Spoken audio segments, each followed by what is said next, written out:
দর্শক শ্রোতা মণ্ডলী, আসসালামু আলাইকুম। দূর দূরান্তে আশেপাশে বন্ধুবান্ধব যে যেখানেই থাকুন, আমাদের প্রাণঢালা অভিনন্দন গ্রহণ করুন। 2025 সালের এটা দ্বিতীয় তুষারপাত, অর্থাৎ আমরা এইমাত্র আমাদের বাসা থেকে বের হয়েছি এবং প্রচণ্ড তুষার। এবং গতকালকে আমার এক রিলেটিভ, আমার আপন কাজিন ভার্জিনিয়া থেকে আমাদের বাসায় বেড়াতে আসার কথা ছিল এবং তাকে আমরা রিসিভ করব অপেক্ষাও করছিলাম, কিন্তু সে 200 কিলোমিটার এসেছে এবং প্রচণ্ড তুষারপাতের কারণে আসতে পারে নাই।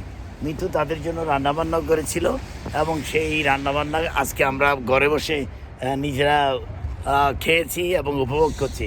কি অবস্থা, তোমার কেমন লাগছে সেই ঠান্ডায়? বলো তো কেমন লাগছে, বলো। ঠান্ডা বেশি নাই তো না, তারপর কি বরফ?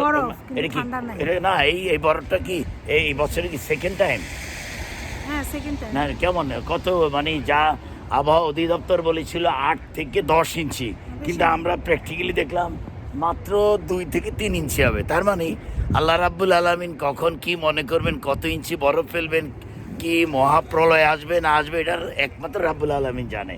এটা আসলে প্রকৃত অর্থে কেউ বলার নাই। তারপরেও কিছু সতর্ক সংকেত আমাদেরকে অনেক সময় দেওয়া হয় বা আমরা সেই ক্ষেত্রে সচেতন হতে পারি বা সচেতন থাকি।